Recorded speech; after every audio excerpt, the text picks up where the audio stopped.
व्यवस्थित मांडी घालून दोन्ही हात मांडीवरती ठेवा.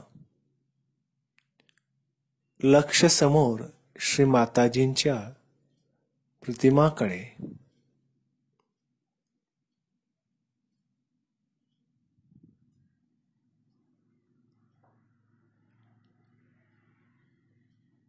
श्री माताजींकडे बघत हळुवारपणे डोळे बंद करा.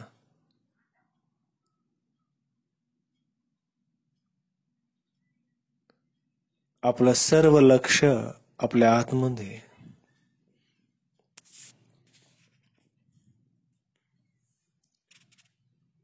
आपला उजवा हात जमिनीवरती ठेवा.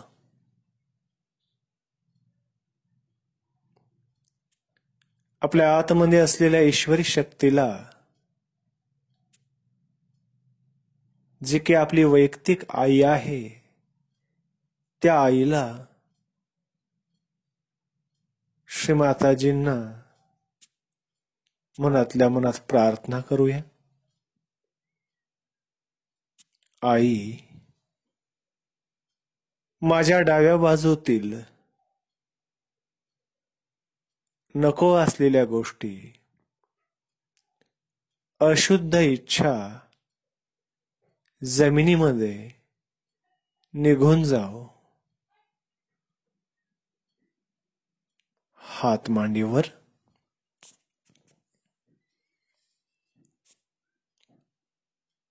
डावा हात हळूच आकाशाकडे करा.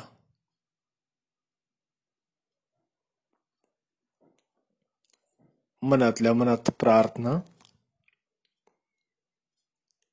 आई, माझ्या उजव्या बाजूतील नको असलेल्या गोष्टी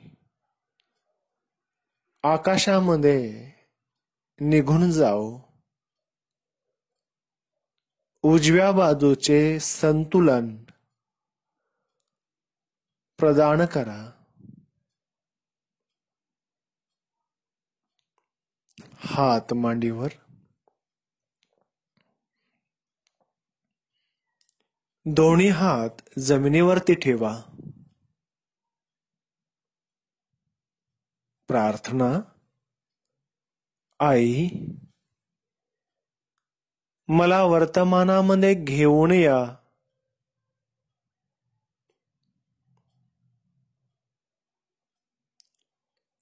परिपूर्ण संतुलन प्रदान करा.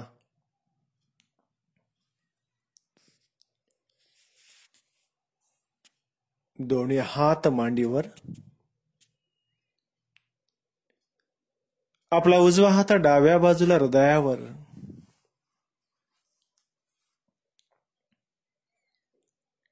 प्रार्थना. आई, मी आत्मा आहे. मी आत्मा आहे. मी आत्मा आहे. हाच उजवा हात आपल्या डोक्याच्या मागच्या बाजूला लावायचा आहे. डोकं माग हातावर झुकलेलं.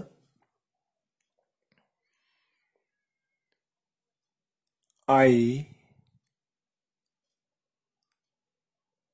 देवाच्या कामामध्ये माझ्या हातून झालेल्या चुकाबद्दल मला क्षमा असावी. क्षमा असावी. क्षमा असावी. हाच उजवा हात आपल्या डोक्याच्या समोर कपाळावर ठेवायचा आहे. डोकं समोर झुकवायचे. हात कपाळाला घट्ट धरलेला. आई, आज मी सर्वांना मनापासून क्षमा केली आहे. आज मी सर्वांना मनापासून क्षमा केली आहे. स्वतःला पण क्षमा केली आहे.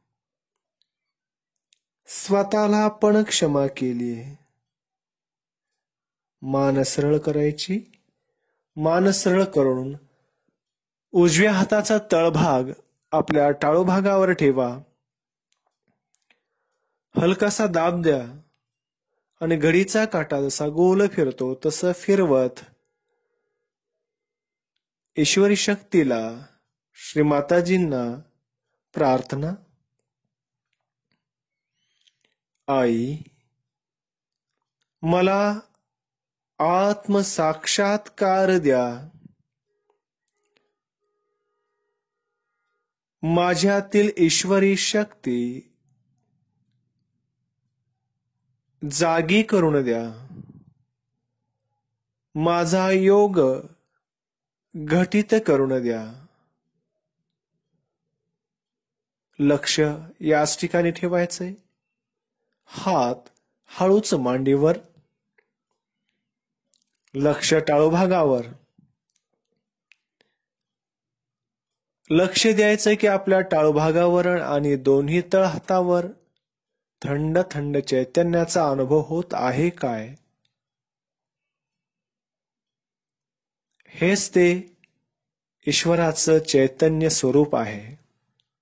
लक्ष टाळूभागावर ठेवून याच स्थितीमध्ये 10 मिनिटं बसायचे. लक्ष टाळूभागावर.